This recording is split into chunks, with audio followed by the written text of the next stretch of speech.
सभी मित्रों को प्रणाम। समस्त संतों का सार सूत्र शिक्षा का यही है, कस्तूरी कुंडल बसे मृग ढूंढे वन माही। हम जिस शांति को, आनंद को, प्रेम को, संतोष को खोज रहे हैं, वह खजाना हमारे भीतर है, किंतु उसका रिफ्लेक्शन बाहर दिखाई देता है और प्रतीत ऐसा होता है कि उसकी गंध बाहर से आ रही और हम बाहर उसकी खोज में लग जाते हैं।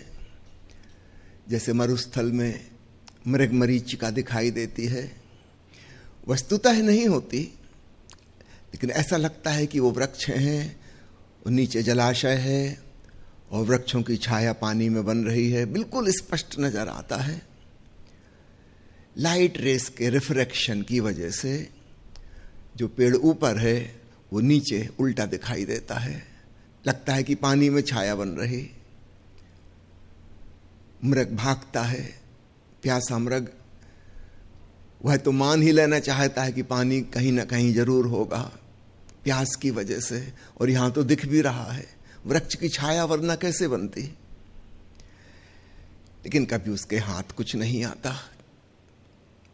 जैसे हमें क्षितिज दिखाई देता है कि होगा 3-4 किलोमीटर की 5 किलोमीटर जहां जमीन और आकाश मिलते हैं, मगर हम जानते हैं ऐसा कोई बिंदु कहीं नहीं है जहां जमीन और आकाश मिलते हों। हम कितना ही आगे बढ़ते जाएं, वो क्षितिज का भ्रम उतना ही आगे खिसकता जाएगा। हमेशा वैसा ही लगता रहेगा कि बस 4-5 किलोमीटर दूर, और हमसे आगे जो खड़े हैं 4-5 किलोमीटर दूर, उनको भी वैसे ही लग रहा है। धरती गोल है, कहीं भी खड़े होकर देख लो वैसे ही लगेगा। ये ऑप्टिकल इल्यूजन, हमारी नजर की भ्रांति है, जो नहीं है वह दिखाई देता है। कुछ ऐसा ही आनंद के बारे में, जो हमारा स्वभाव है, हमारा स्वधर्म है, वो हमें बाहर नजर आता है। कोई सोचता है खूब धन कमा लूं तो फिर आनंदित हो जाऊंगा, कोई सोचता है राजनीति की सीढ़ियों को चढ़ जाऊं, ऊपर प्रधानमंत्री राष्ट्रपति बन जाऊं, तब जाके सुखी हो जाऊंगा। कोई सोचता है बहुत प्रेम संबंध बना लूं, बड़ा घर परिवार हो, फिर खूब मजे होंगे।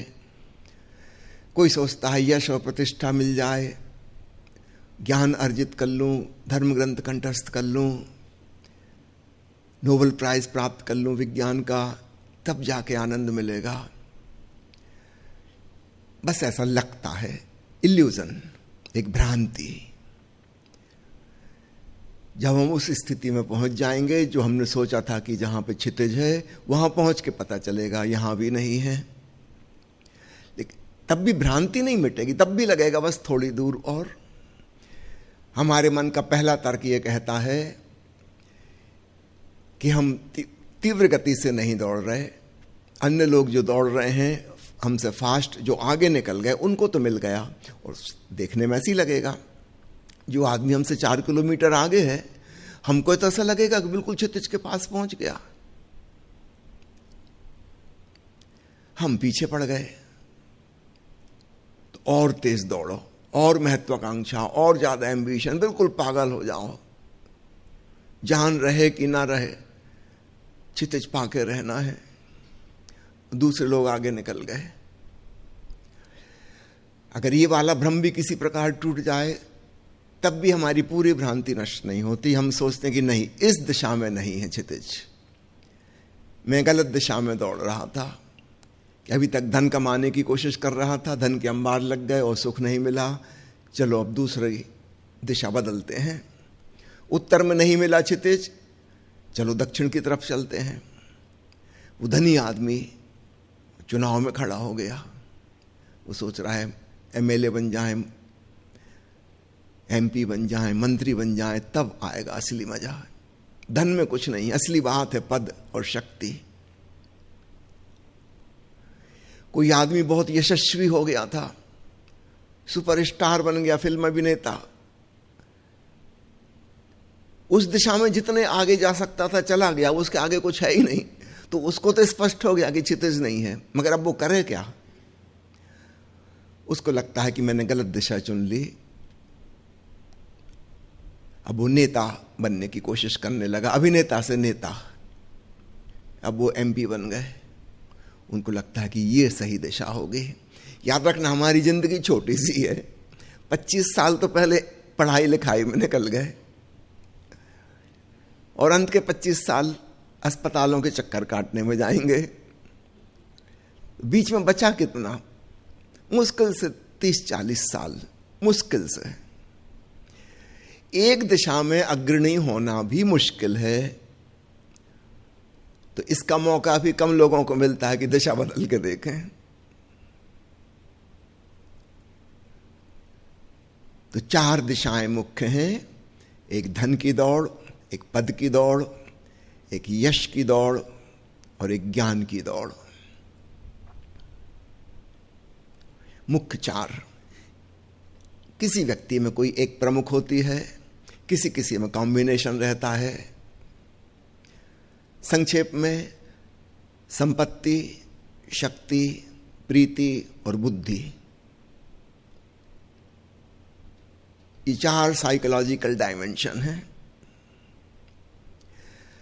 अब एक मुश्किल और समझना, अगर हमारी भ्रांति टूट भी गई 4 दिशाओं की, जो कि बहुत मुश्किल है क्योंकि जिंदगी छोटी सी है, वो 4 के अनुभव प्राप्त करना लगभग असंभव है। फिर भी अगर हम बहुत विवेकवान हुए, हमने अनुमान भी लगा के देख लिया, तो हमें पता चल जाएगा कि कोई सार नहीं है। तब हमारा तीसरा तर्क आता है। पहला तर्क था कि हम धीरे दौड़ रहे हैं इसलिए नहीं पहुंच पाए। दूसरा कि हमने गलती से डायरेक्शन गलत चुन ली थी, दिशा बदलें। अब तीसरा तर्क आता है कि संसार में हम जो दौड़ कर रहे थे वो बिल्कुल व्यर्थ है, अब इसका विपरीत करके देखें। इस तर्क से मिथ्या धर्म पैदा होते हैं, झूठे धर्म। जो आदमी धन की दौड़ कर रहा था, इकट्ठा कर लूं और परिग्रह कर लूं, अब वो दानी बन जाता है। याद रखना, दिशा उसकी वही की वही है, धन की। पहले धन इकट्ठा कर रहा था, अब वो दान देने लगा। उसका मुख्य केंद्र बिंदु अभी भी धन है। जो व्यक्ति शक्ति की दौड़ में था, दूसरों पर कब्जा जमा लूं, सबको अपने इशारे से चलाऊं, ये उसकी हिंसक वृत्ति थी। अब ये तपस्वी बन जाएगा, ये अपने आप को सताने लगेगा। इसको लगता है दूसरों पर कब्जा जमा के उनको मैनिपुलेट करके कुछ नहीं मिला, अब मैं अपने शरीर से ही बदला लेता हूं। ये आदमी वही का वही है, हिंसक प्रवृत्ति का, सताने का गुण उसका वही का वही है। कोई परिवर्तन नहीं हुआ, इसकी दिशा वही की वही है। तो धनी था वह दानी बन गया। शक्ति की जो दौड़ में था वो अपने ऊपर ही अपनी ताकत आजमाइश करने लगा। जो आदमी प्रेम और यश और घर गृहस्थी और मित्र और संबंध इसमें लगा हुआ था, अब ये पलट के त्यागी बन जाएगा कि छोड़ दो परिवार, हट जाओ समाज से दूर, चलो जंगल में गुफा में बैठेंगे। याद रखना, केंद्र बिंदु अभी भी वही का वही है। दूसरे लोग, पहले उनकी तरफ भाग रहा था, अब उनसे भाग रहा है। केंद्र बिंदु अभी भी वही है, वही महत्वपूर्ण है। दूसरे लोग, पहले मोहग्रस्त था, आसक्ति में पड़ा था, अभी कहता मैं विरक्ति में पहुंच गया हूं, वैराग्य हो गया है। याद रखना, दिशा वही की वही है, असली रूपांतरण नहीं हुआ है। वो चौथी दिशा, जो लोग ज्ञान की, बुद्धि की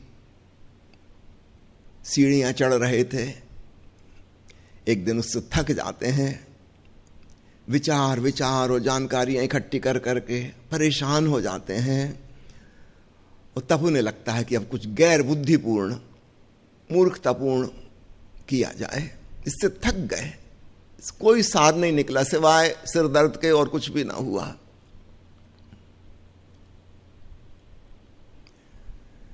ये सब प्रकार के धार्मिक अंधविश्वास करने लगेंगे। जहां जहां चमत्कारी बाबा होंगे आप वहां जाके देखना, बड़े बड़े पढ़े लिखे IAS ऑफिसर लाइन में लगे होंगे।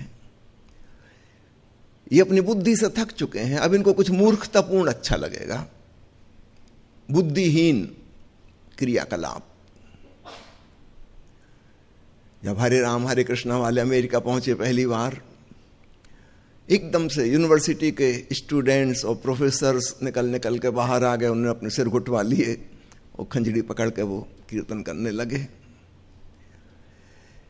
यूनिवर्सिटी का प्रोफेसर दूसरों को PhD कराते कराते थक गया है बुद्धि से, उसको अच्छे से पता है कोई मतलब नहीं है, फिजूल की कवायद है। अब वो चाहता है एक छुट्टी मिले, अवकाश मिले,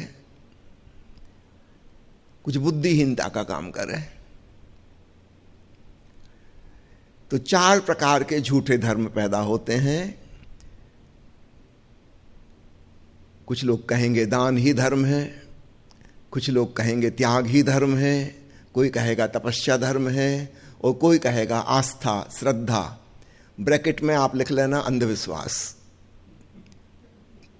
बुद्धिहीन क्रियाकलाप, ये धर्म है। ये 4 प्रकार के झूठे धर्म हैं। ये बहिर्मुखी आदमी अभी भी बहिर्मुखी है, अपने पे नहीं पहुंचा।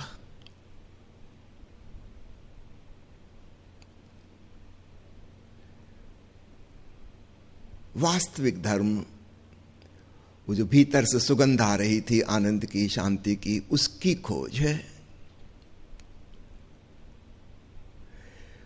बहुत कम लोग उस दिशा में अग्रसर हो पाते हैं कि अंतर यात्रा करें। दूसरे से कुछ लेना देना ही नहीं है, ना धन एकत्रित करने की बात थी, ना दान देने की बात थी, ना परिवार बढ़ाने की बात थी, ना परिवार छोड़ने की बात थी।